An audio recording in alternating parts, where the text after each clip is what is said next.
வணக்கம் ஆன்மீக நண்பர்களே. இன்றைக்கி நாம் எந்த இடத்த பற்றி பார்க்க போகிறோன்னா, சுமார் 450 வருஷங்களுக்கும் மேலாக காவிரி கரையில் நடுக்காட்டில் நடக்கும் ஸ்ரீ ராகவேந்திரர் பூஜை மற்றும் துளசி விவாகத்தை பற்றி பார்க்க போகிறோம். சுமார் 60-70 ஆண்டுகளுக்கு முன்பு ராகவேந்திரரே வந்திருந்த பொதுமக்களுக்கு உணவளிக்க அரிசி மற்றும் மளிகை சாமான்களை அனுப்பி வச்ச அதிசயம் நிகழ்ந்த இடம் ஒகேனக்கல். ஒகேனக்கல்லில் தாத்ரி ஹவனம்ங்கிற ஒரு பெரிய ஃபங்க்ஷன் நடந்தது. அந்த டைமில் ஜனங்களுக்கு அரிசி பத்தாமல் போச்சு.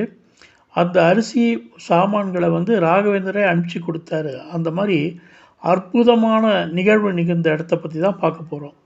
பாப்பாரப்பட்டி அக்ரஹாரத்தை சேர்ந்த மகாஜனங்களின் விடாமுயற்சியால் ஸ்ரீ அபீஷ்ட வரதராஜனின் ஆசீர்வாதத்தினாலும் 450 வருஷங்களுக்கும் மேலாக ஒகேனக்கல் ஆற்றின் ஓரத்தில் ஸ்ரீ வேதவியாசர் தவம் செய்த இடத்துல மத்வமது குரு ஸ்ரீ வியாசராஜர் பிரதிஷ்டை செய்த ஆஞ்சநேயர் கோவிலில் தாத்ரி ஹவனம் என்னும் பூஜை ஹோமங்கள், ஸ்ரீ துளசிக்கும் ஸ்ரீ கிருஷ்ணருக்கும் திருமணம், ஸ்ரீ குரு ராகவேந்திரருக்கு அபிஷேக ஆராதனை, ஸ்ரீ சத்யநாராயண சுவாமிக்கு பூஜை, இரவு மகாலட்சுமிக்கு விளக்கு பூஜை உலக நன்மை வேண்டி நடந்து வருகிறது. நூற்றுக்கணக்கான பக்தர்களுக்கு அந்த காட்டில் தலைவாழை இலை போட்டு அன்னதானம் வருடம் ஐப்பசி பௌர்ணமி அன்றைக்கு நடக்கிறது. இந்த வருஷம் திருமதி சரஸ்வதி ஸ்ரீபதி அவர்களின் அற்புதமான சொற்பொழிவு, திரு பாலாஜி சர்மா அவர்களின் அனைவரின் உள்ளம் கவர்ந்த மனிதனின் மாண்பை உயர்த்தி குழந்தைகளை நல்வழிப்படுத்தும் அற்புதமான அனைவரையும் கட்டி போட்ட பேச்சு, வேத பண்டிதர்களின் மெய்சிலிருக்கும் மந்திர கோஷங்களுடன் இந்த 2 நாட்கள் பூஜைகள் ரொம்ப நல்லா நடந்தது.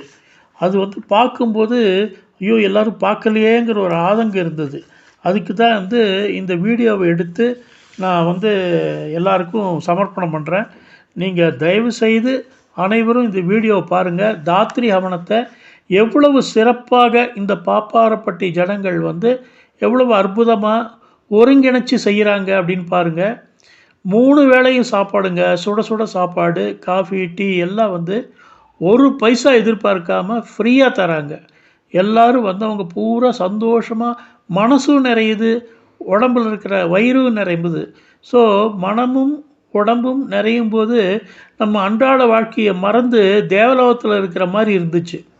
காவிரியின் அமைதியான நீரோட்டம், சுற்றிலும் மலைகளின் அரணு, கானகத்தின் இதமான சூழ்நிலை, இப்படியே இருக்க மாட்டோமா என்ற ஏக்கத்தை நமக்கு ஏற்படுத்தியது. இப்போது இந்த 2 நாட்களும் எந்த பிரதிபலனையும் எதிர்பார்க்காமல் 3 வேளையும் உணவளித்த இந்த பாப்பாரப்பட்டி அக்ரஹார கமிட்டியாருக்கு நம்ம அனந்த கோட்டி நமஸ்காரங்கள்.